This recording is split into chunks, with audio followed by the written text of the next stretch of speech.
nerves aren't what they were. No, I don't know what's become of Pickman, and I don't like to guess. You might have surmised I had some inside information when I dropped him, and that's why I don't want to think where he's gone. Let the police find what they can. It won't be much, judging from the fact that they don't know yet of the old North End place he hired, under the name of Peters. I'm not sure that I could find it again myself, not that I'd ever try, even in broad daylight.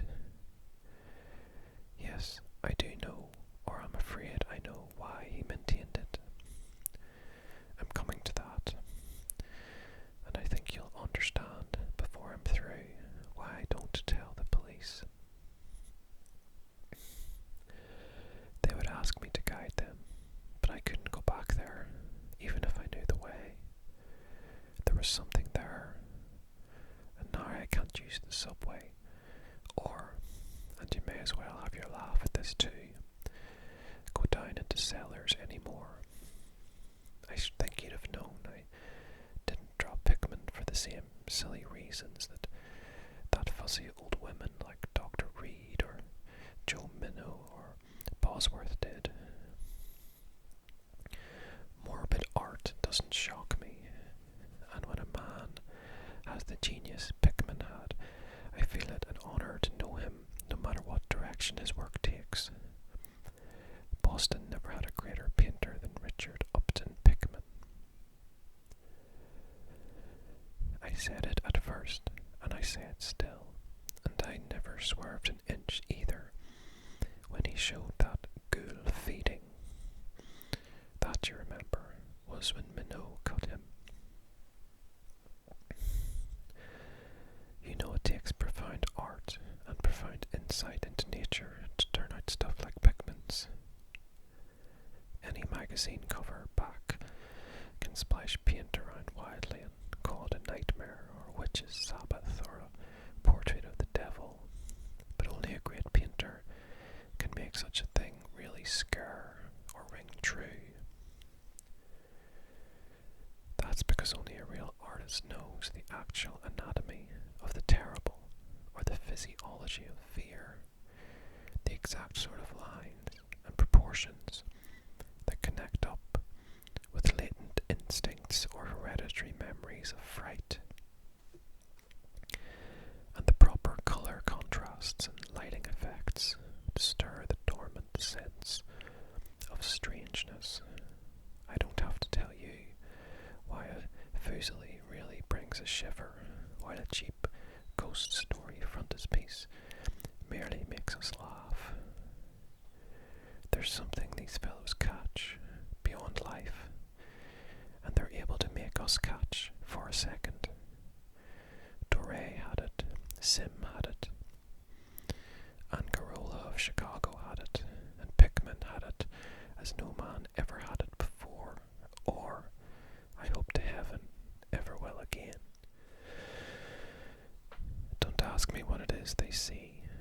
You know, in ordinary art, there's all the difference in the world between the vital, breathing things drawn from nature, or models, and the artificial truck that commercial small fry reel off in a Burr studio by rule.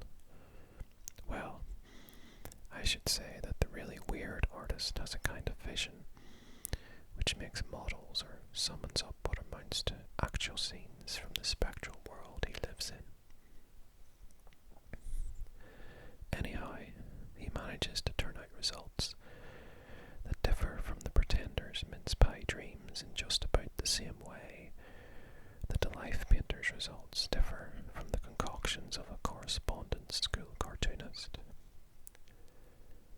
If I had ever seen what Pickman saw, but no. Here, let's have a drink before we get any deeper. God, I wouldn't be alive if I'd ever seen what that man, if he was a man, saw. You recall that Pickman's forte was faces. I don't believe anybody since Goya could put a set of features or a twist of expression. And before Goya, you have to go back to the medieval chaps who did the gargoyles and chimeras on Notre Dame and Mont Saint-Michel. They believed all sorts of things, and maybe they saw all sorts of things too, for the Middle Ages had some curious phases. I remember you asking Pickman yourself once, the year before you went away, wherever in thunder he got such ideas and visions. Wasn't that a nasty laugh he gave you? It was partly because of that laugh that Reed dropped him. Reed, you know, had just taken up comparative pathology and was full of pompous inside stuff about the biological or evolutionary significance of this or that mental or physical symptom. He said Pickman repelled him more and more every day, and almost frightened him toward the last. That the fellow's features and expression were slowly developing in a way he didn't like, in a way that wasn't human. He had a lot of talk about diet and said Pickman must be abnormal and eccentric to the last degree. I suppose you told Reed, if you and he had any correspondence over it, that he'd let Pickman's paintings get on his nerves or harrow up his imagination. I know I told him that myself, then. But keep in mind that I didn't drop Pickman for anything like this. On the contrary, my admiration for him kept growing, for that ghoul feeding was a tremendous achievement. As you know, the club wouldn't exhibit it, and the Museum of Fine Arts wouldn't accept it as a gift. And I can add that nobody would buy it, so Pickman had it right in the house till he went. Now his father has it in Salem. You know Pickman comes of old Salem stock, and had a witch ancestor hanged in 1692.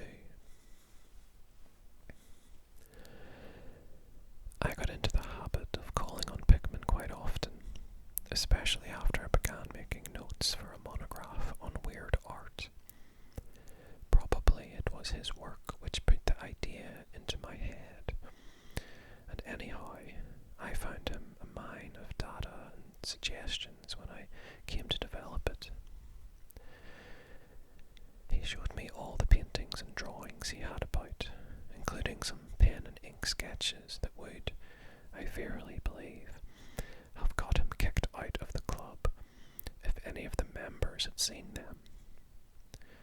Before long I was pretty nearly a devotee, and would listen for hours like a schoolboy to art theories and philosophic speculations, wild enough to qualify him for the Danvers Asylum.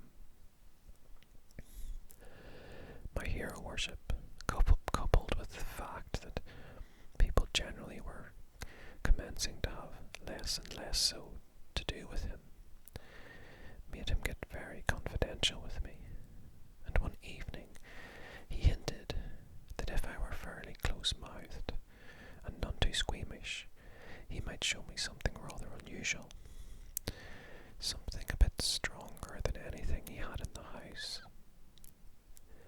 You know, he said, there are things that won't do for Newbury Street, things that are out of place here and that can't be conceived here. Anyhow, it's my business to catch the overtones of the soul, and you won't find those in a parvenu set of artificial streets on mainland. Back Bay isn't Boston. It isn't anything yet, because it's had no time to pick up memories and attract social spirits. If there are any ghosts here, they're the same ghosts of a salt marsh and a shallow cove. And I want human ghosts, the ghosts of beings highly organized, enough to have looked on hell and known the meaning of what they saw.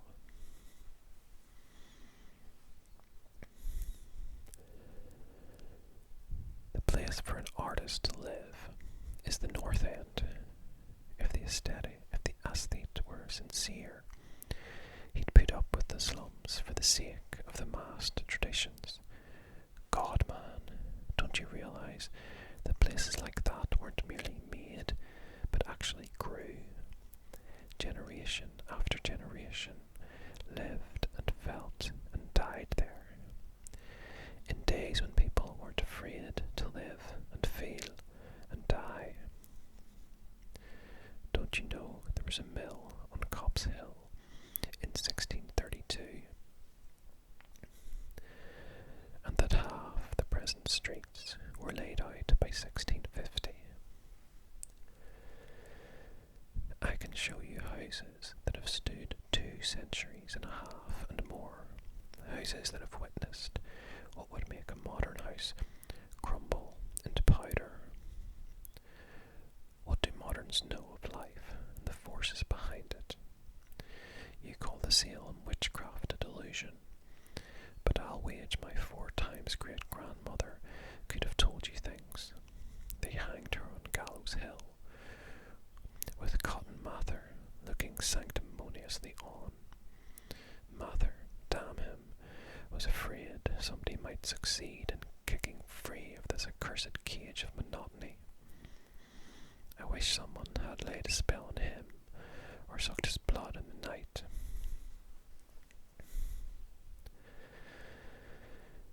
I can show you a house he lived in, and I can show you another one he was afraid to enter, in spite of all his fine, bold talk. He knew things he didn't dare put into that stupid Magnalia, or that puerile wonders of the invisible world. Look here, do you know the whole North End once had a set of tunnels that kept certain people in touch with each other's houses, and the burying ground in the sea let them prosecute and persecute above ground. Things went on every day that they couldn't reach, and voices laughed at night that they couldn't place. Why, man, out of 10 surviving houses built before 1700 and not moved since, I'll wager that in 8 I can show you something queer in the cellar. There's hardly a month that you don't read of workmen finding bricked up arches and wells leading nowhere in this or that old place as it comes down. You could see one near Henchman Street from the elevated last year. There were witches and what their spells summoned, pirates and what they brought in from the sea, smugglers, privateers, and I tell you, people knew how to live and how to enlarge the bounds of life in the old times. This wasn't the only world a bold and wise man could know. And to think of today in contrast with such pale pink brains that even a club of supposed artists gets shudders and convulsions if a picture goes beyond the feelings of a Beacon Street tea table. The only saving grace of the present is that it's too damned stupid to question the past very closely. What do maps and records and guidebooks really tell of the North End? Bah! At a guess, I'll guarantee to lead you to 30 or 40 alleys and networks of alleys north of Prince Street that aren't suspected by 10 living beings outside of the foreigners that swarm them. And what do those Dagos know of their meaning? No, Thurber, these ancient places are dreaming gorgeously and overflowing with wonder and terror and escapes from the commonplace.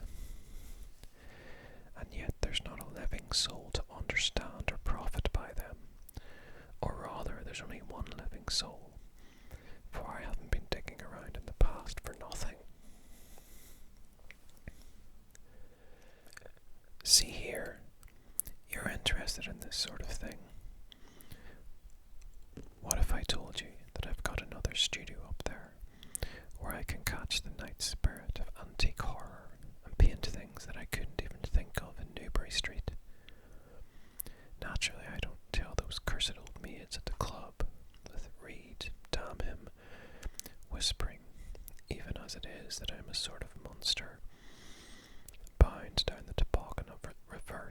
ocean.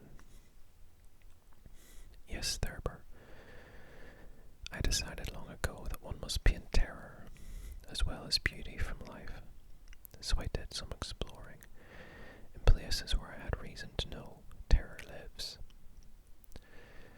I've got a place that I don't believe 3 living Nordic men besides myself have ever seen. It isn't so very far from the elevated as distance goes, but it's centuries away as the soul goes. I took it because of the queer old brick well in the cellar. One of the sort I told you about. The shack's almost tumbling down, so that nobody else would live there, and I'd hate to tell you how little I pay for it. The windows are boarded up, but I like that all the better, since I don't want daylight for what I do. I paint in the cellar, where the inspiration is thickest. But I've other rooms, furnished on the ground floor. A Sicilian owns it, and I've hired it under the name of Peters. Now if you're game, I'll take you there tonight. I think you'd enjoy the pictures, for as I said, I've let myself go a bit there. It's no vast tour. I sometimes do it on foot, but I don't want to attract attention with a taxi in such a place. We can take the shuttle at the South Station for Battery Street, and after that the walk isn't much. Well, Elliot, there wasn't much for me to do after that harangue, but to keep myself from running instead of walking for the first vacant cab we could sight. We changed to the elevated at the South Station, and at about 12 o'clock had climbed down the steps of Battery Street and struck along the old waterfront past Constitution Wharf.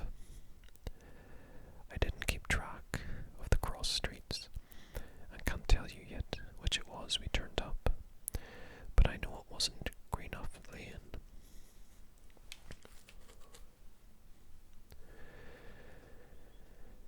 When we did turn, it was to climb through the deserted length of the oldest and dirtiest alley I ever saw in my life, with crumbling-looking gables, broken small-paned windows, and archaic chimneys that stood out half disintegrated against the moonlit sky. I don't believe there were 3 houses in sight that hadn't been standing in Cotton Mather's time. Certainly I glimpsed at least 2 with an overhang, and once I thought I saw a peaked roofline of the almost forgotten pre-gambrel type, though antiquarians tell us there are none left in Boston. From that alley, which had a dim light, we turned to the left into an equally silent and still narrower alley with no light at all, and in a minute made what I think was an obtuse angled bend toward the right in the dark. Not long after that, Pickman produced a flashlight and revealed an antediluvian 10-panelled door that looked damnably worm-eaten. Unlocking it, he ushered me into a barren hallway with what was once splendid dark oak panelling, simple of course, but thrillingly suggestive of the times of Andros and Phipps and the witchcraft. Then he took me through a door on the left, lighted an oil lamp, and told me to make myself at home. Now, Elliot, I'm what the man on the street would call fairly hard-boiled, but I'll confess that what I saw on the walls of that room gave me a bad turn. They were his pictures, you know, the ones he couldn't paint or even show in Newbury Street. And he was right when he said he had let himself go. Here, have another drink. I need one anyhow.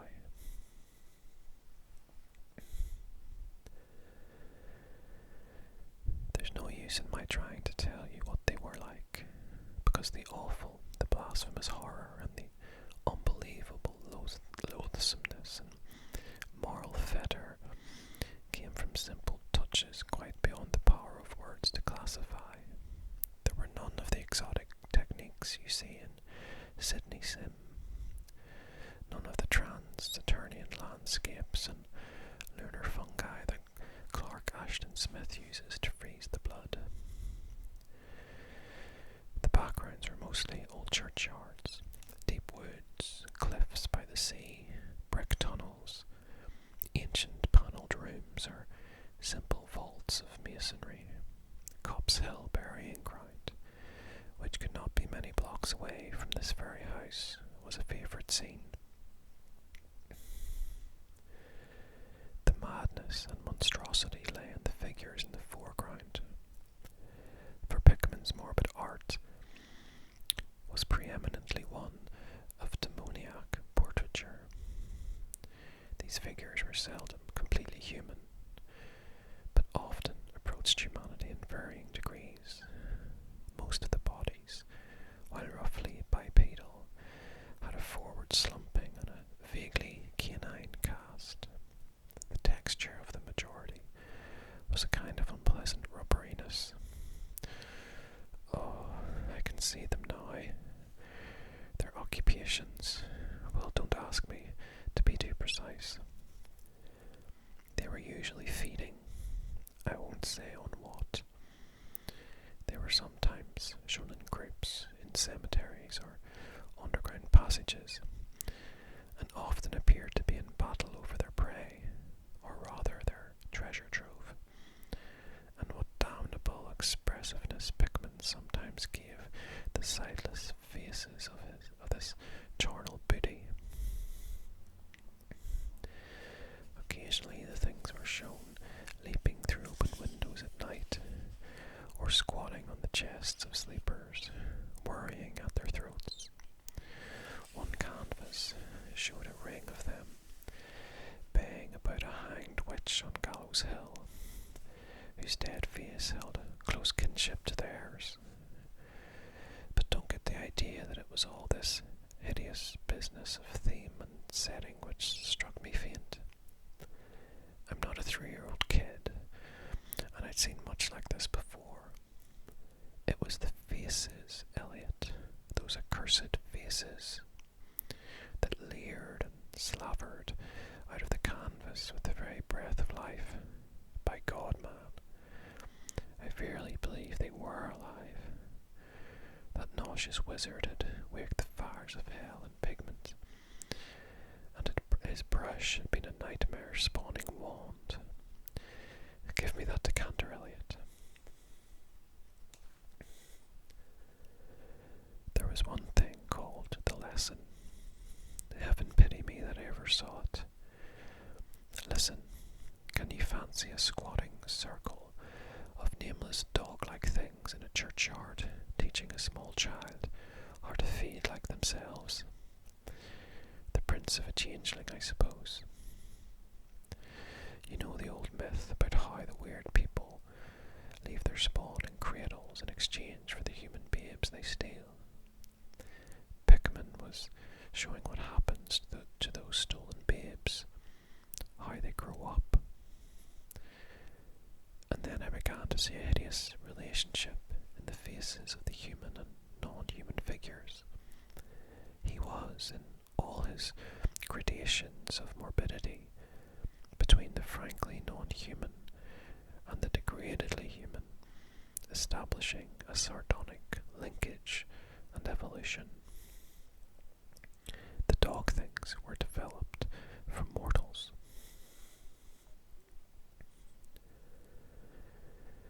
And no sooner had I wondered what he made of their own young, as left with mankind in the form of changelings, than my eye caught a picture embodying that very thought. It was that of an ancient Puritan interior, a heavily beamed room with lattice windows, a settle and clumsy 17th century furniture, with the family sitting about, while the father read from the scriptures. Every face but one showed nobility and reverence, but that one reflected the mockery of the was that of a young man in years, and no doubt belonged to a supposed son of that pious father. But in essence, it was the kin of the unclean thing.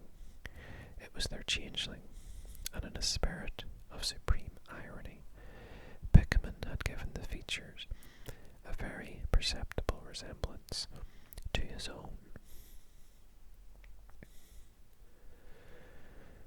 By this time, Pickman had lighted a lamp in an adjoining room and was politely holding open the door for me, asking me if I would care to see his modern studies. I hadn't been able to give him much of my opinions. I was too speechless with fright and loathing, but I think he fully understood and felt highly complimented. And now I want to assure you again, Elliot, that I am no mollycoddle to scream at anything which shows a bit of departure from the usual. I'm middle-aged and decently sophisticated, and I guess you saw enough of me in France to know that I'm not easily knocked out. Remember, too, that I'd just about recovered my wind and gotten used to those frightful pictures, which turned colonial New England into a kind of annex of hell. Well, in spite of all this, that next room forced a real scream out of me, and I had to clutch at the doorway to keep from keeling over. The other chamber had shown a pack of ghouls and witches overrunning the world of our forefathers, but this one brought the horror right into our own daily life. God, how that man could paint. There was a study called Subway Accident, in which a flock of the vile things were clambering up from some unknown catacomb through a crack in the floor of the Boylston Street subway and attacking a crowd of people on the platform. Another showed a dance on Copp's Hill among the tombs with the background of today. Then there were any number of cellar views, with monsters creeping in through holes and rifts in the masonry, and grinning as they squatted behind barrels or furnaces and waited for their first victim to descend the stairs. One disgusting canvas seemed to depict a vast cross-section of Beacon Hill, with ant-like armies of the mephitic monsters squeezing themselves through burrows that honeycombed the ground. Dances in the modern cemeteries were freely pictured, and another conception somehow shocked me more than all the rest. A scene in an unknown vault where scores of the beasts crowded about one who held a well-known Boston guidebook and was evidently reading aloud. All were pointing to a certain passage, and every face seemed so distorted with epileptic and reverberant laughter that I almost thought I heard the fiendish echoes. The title of the picture was Holmes, Lowell, and Longfellow Lie Buried in Mount Auburn.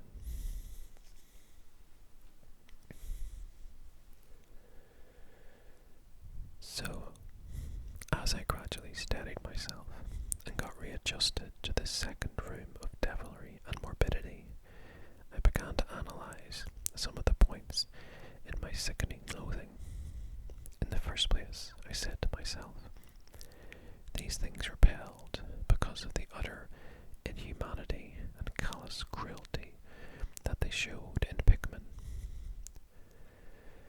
The fellow must be a relentless enemy of all mankind to take such glee in the torture of brain and flesh and the degradation of the mortal tenement.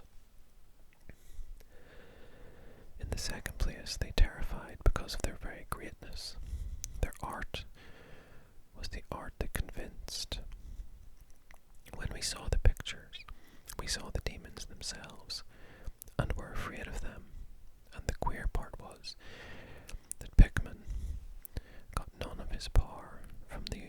selectiveness or bizarrerie.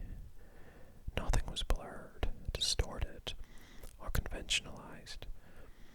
Outlines were sharp and lifelike, and details were almost painfully defined. And the faces.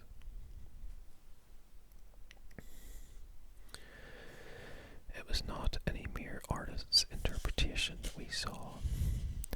It was pandemonium itself, crystal clear in stark objectivity.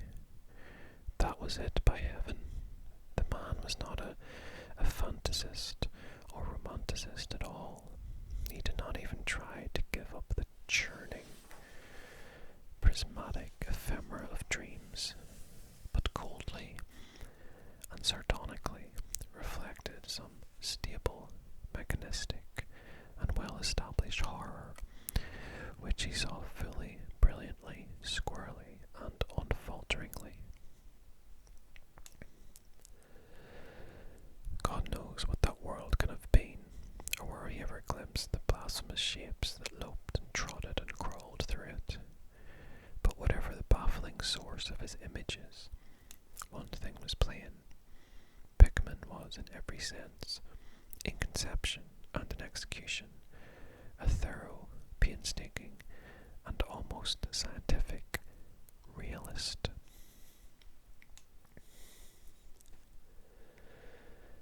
My host was now leading the way down cellar to his actual studio, and I braced myself for some hellish effects among the unfinished canvases.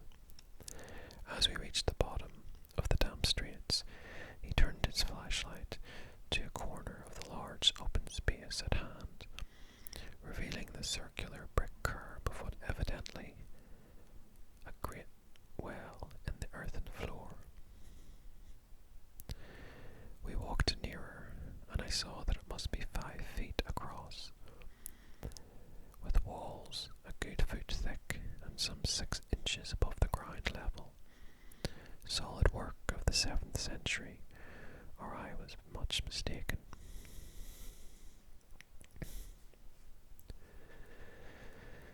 My host was now leading the way down cellar to his actual studio, and I braced myself for some hellish effects among the unfinished canvases.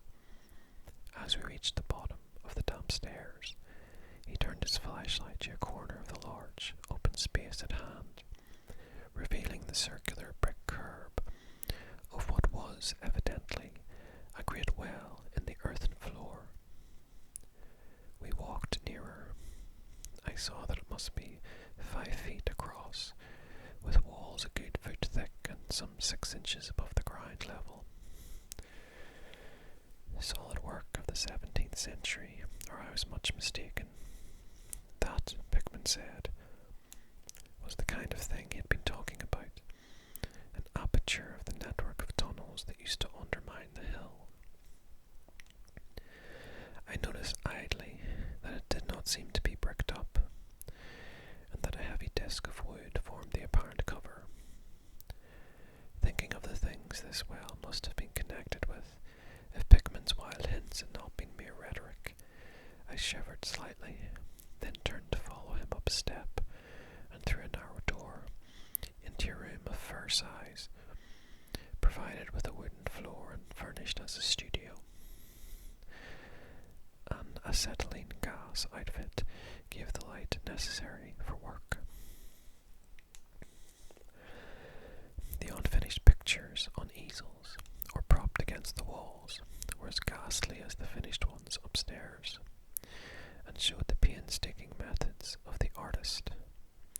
Scenes were blocked out with extreme care, and penciled guidelines told of the minute exactitude which Pickman used in getting the right perspectives and proportions. The man was great, I say it even now, knowing as much as I do. A large camera on a table excited my notice, and Pickman told me that he used it in taking scenes for backgrounds, so that he might paint them from photographs in the studio, instead of carting his outfit around the town for this or that view. He thought a photograph quite as good as an actual scene,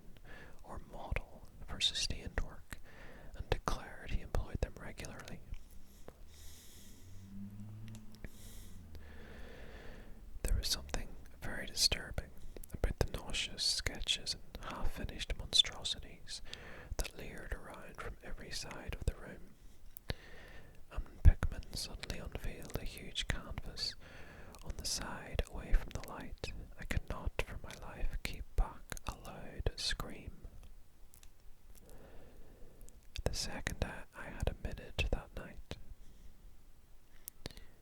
it echoed and echoed through the dim vaultings of that ancient and nitrous cellar, and I had to choke back a flood of reaction that threatened to burst out as hysterical laughter. Merciful Creator, Eliot, but I don't know how much was real and how much was feverish fancy. It doesn't seem to me that Earth can hold a dream like that. It was a colossal and nameless blasphemy with glaring red eyes, and it held in bony claws a thing that had been a man gnawing at the head as a child nibbles at a stick of candy. Its position was a kind of crouch, and as one looked, one felt that at any moment it might drop its present prey and seek a juicier morsel. But damn it all, it wasn't even the fiendish subject that made it such an immortal fountainhead of all panic. Not that, nor the dog face with its pointed ears, bloodshot eyes, flat nose, and drilling lips.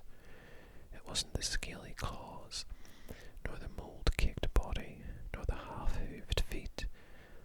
None of these, though any one of them, might well have driven an excitable man to madness. It was the technique, Eliot.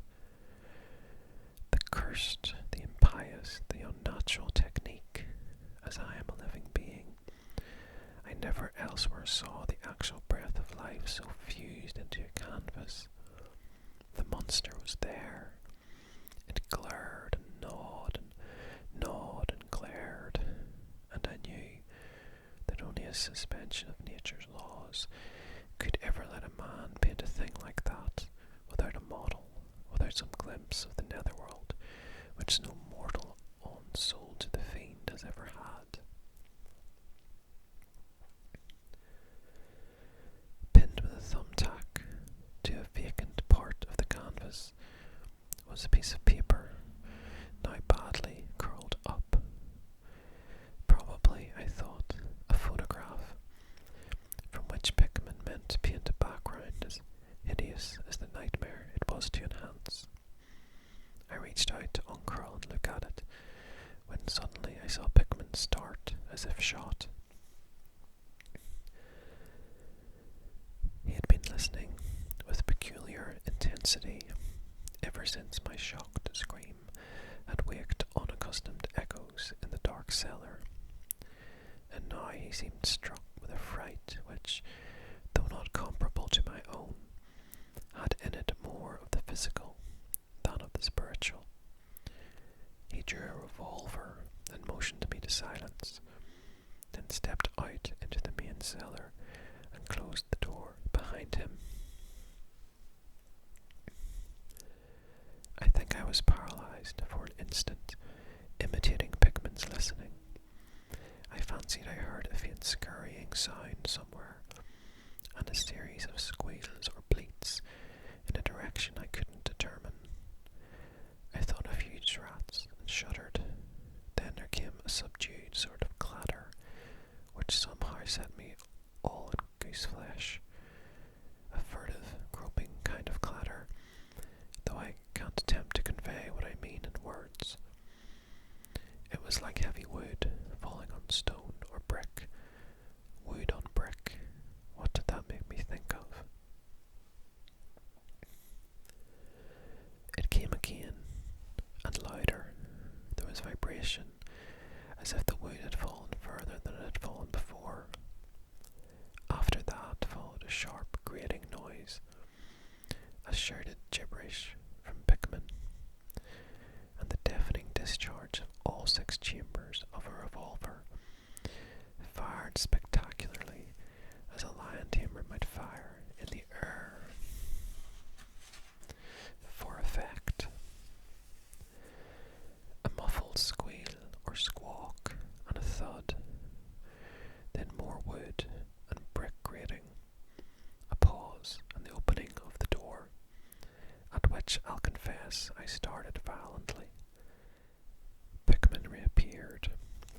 smoking weapon, cursing the bloated rats that infested the ancient well.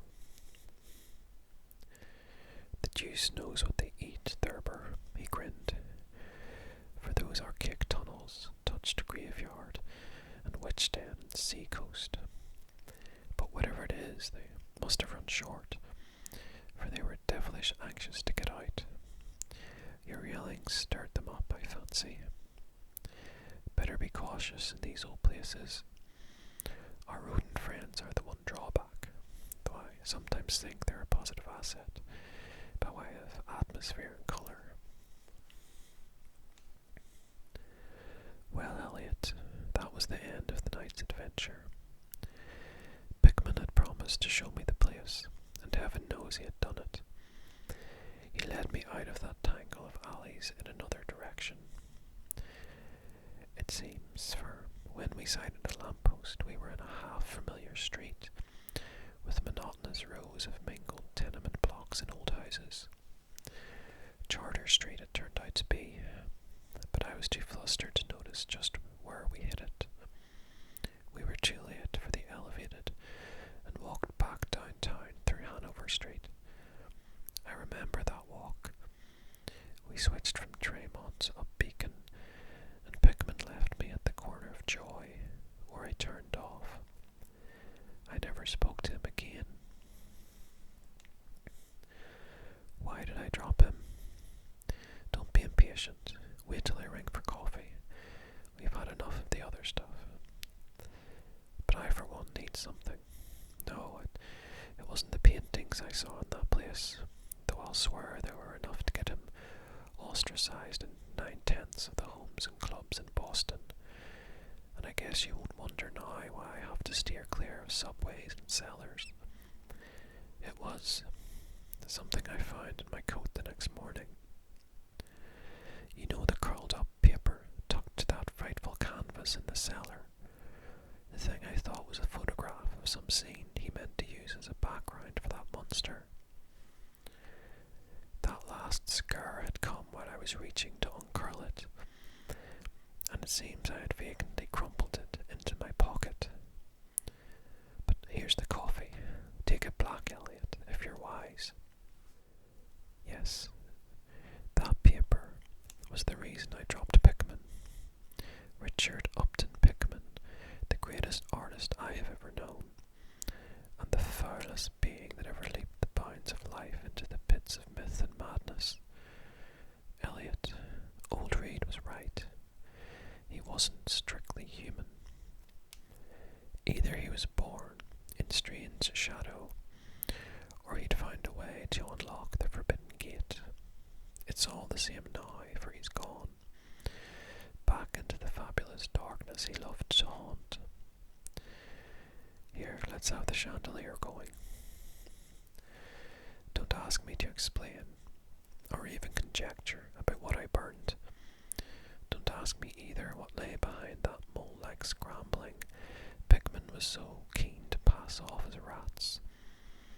There are secrets, you know, which might have come down from old Salem times, and Cotton Mather tells even stranger things, you know, how damned lifelike Pickman's paintings were. How we all wondered where he got those faces. Well, that paper wasn't a photograph of any background after all. What it showed was simply the monstrous thing he was painting on that awful canvas. It was the model he was using, and its background was merely the wall of the cellar's studio.